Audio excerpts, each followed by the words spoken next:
Hey guys, welcome to new video.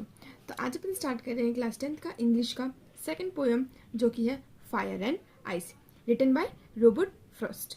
तो Robert Frost क्या कहते हैं? Some say the world will end in fire and some say in ice.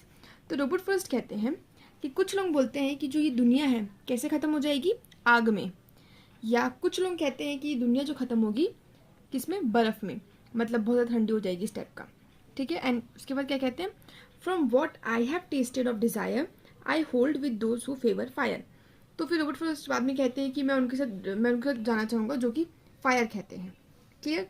But if it had to perish twice I think I know enough of hate to say that for the destruction ice is also great and would suffice. फिर बाद में Robert Frost कहते हैं कि अगर जो दुनिया है अगर 2 बार ख़त्म होगी तो सेकेंड टाइम ऑफकोर्स वो किस में जाएगी, आइस की वजह से ख़त्म होगी, क्योंकि आइस जो है खुद में एक सफिशेंट है कि दुनिया को ख़त्म कर सके। तो ये हो गया कि लिटरल मीनिंग इस पोएम का। बट अगर हम देखें इस पोएम के थ्रू पोएट हमें एग्जैक्टली क्या समझाने की कोशिश कर रहे हैं, तो देखो एक्चुअली जो इस पोएम है ना, इस पोएम में ये कहा गया है the poet says the world will end in 2 ways, either by the fire और by the ice। Clear. But यहाँ पे फायर का क्या मतलब होता है और आइस का क्या मतलब होता है, वो चीज़ बहुत इंपॉर्टेंट है। देखो, fire represent human grid and desire. तो यहाँ पे फायर किसको चीज़ को रिप्रेजेंट कर रहा है, लोगों की ग्रीडीनेस या उनकी डिज़ायरनेस जो चाहते हैं। क्लियर। एंड आइस क्या चीज़ रिप्रेजेंट कर रहा है, हेट्रेड, कोल्डनेस। तो ये चीज़ ये रिप्रेजेंट कर रहा है। क्लियर। तो आई होप आपको फायर क्या चीज़ रिप्रेजेंट कर रहा है और आइस क्या चीज़ रिप्रेजेंट कर रहा है क्लियर हो गया होगा।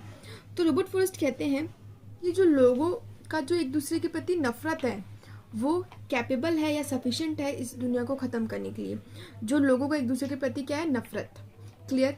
एंड जो लोगों का क्या है, ग्रीडनेस, उनकी जो लालचपन है वो भी इस धरती को कंप्लीटली वैनिश करने के लिए क्या है, कैपेबल। तो आई होप ये चीज़ आपको क्लियर हो गई होगी। So the poet warns us that our own behavior can destroy the whole world। ठीक है।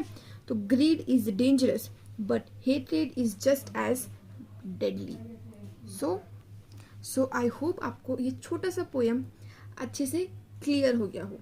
अगर आपको इससे रिलेटेड क्वेश्चन आंसर चाहिए तो आप मुझे कमेंट में बता सकते हो। I will upload that also।